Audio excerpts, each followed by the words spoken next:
So, one of the most predictable but also unpredictable things in crypto history just happened. Tether, which is a company that has printed over $100 billion of internet money, backed by assets that have never been fully audited, whose headquarters is technically in the British Virgin Islands, and whose entire business model is convincing the world that a token called USDT is basically a dollar with better Wi-Fi. They just helped the US government freeze over $300 million in USDT overnight on Tron. The wallets allegedly belong to the networks tied to Iran's central bank and the Revolutionary Guard. So this was not some guy hiding USDT from his wife after realizing divorce comes with a 50% withdrawal fee. This was allegedly government-linked money moving through the same blockchain where people trade financial instruments like Elon Cum Rocket 2.0. And all of this happened on Tron, a blockchain that has been founded by Justin Sun. That is the same Justin Sun the SEC accused of wash trading TRX and paying celebrities like Lindsay Lohan and Jake Paul to promote tokens without proper disclosure, which makes this less of a plot twist and more of a brand consistent incident. And within minutes, crypto Twitter discovered something shocking. The dollar-backed token issued by a centralized company can, in fact, be controlled by the centralized company, which is awkward because the entire emotional pitch of crypto was that this could not happen. And yet, here we are. So in today's video, we will look at how the US government turned the world's biggest stablecoin into a sanctioned weapon overnight, why Tether could do it without breaking crypto, and what it means for the future of stablecoins, where be your own bank apparently means be your own bank unless your bank gets an email from OFAC. This is Seed Phrase, let's get into the video. The uncomfortable truth here is not that Tether can freeze USDT, that was always in the fine print. Right next to the part where decentralized finance depends on a company with a legal department. Tether has a freeze function, and it has used it before,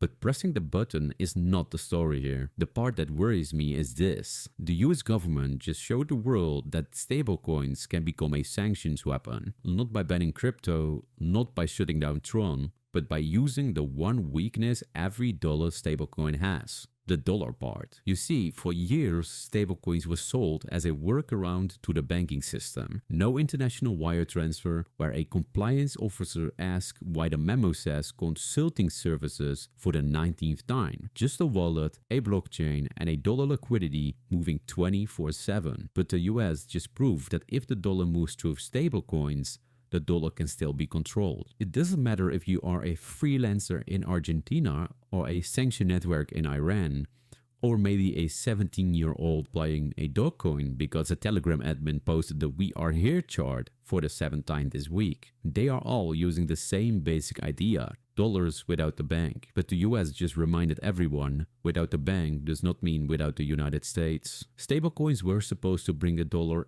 into crypto, but they may have also brought crypto back into the dollar system, which is awkward for an industry that spent 15 years yelling, separate the money from the state, only to build the state a fast of money app with a dog and cat coin section for a technology that promised to replace banks. It has quietly reinvented PayPal, just with gas fees and worse customer support. Every new wallet holding USDT isn't escaping the dollar, it is spreading it. Every exchange priced in USDT isn't replacing the dollar, it is advertising it. And every sanctioned network trying to avoid the US banking system now has to deal with the fact that the US banking system may have followed them onto the blockchain, like a divorced dad joining Discord to keep tabs on the son, which means stablecoins might not be the end of American financial power, they might be the software update. So the old dollar system needed banks, the new one just needs a token contract and a company willing to answer the phone. Turns out the dollar didn't need to beat crypto, it just needed to get listed. Subscribe and like, this is Seed Phrased.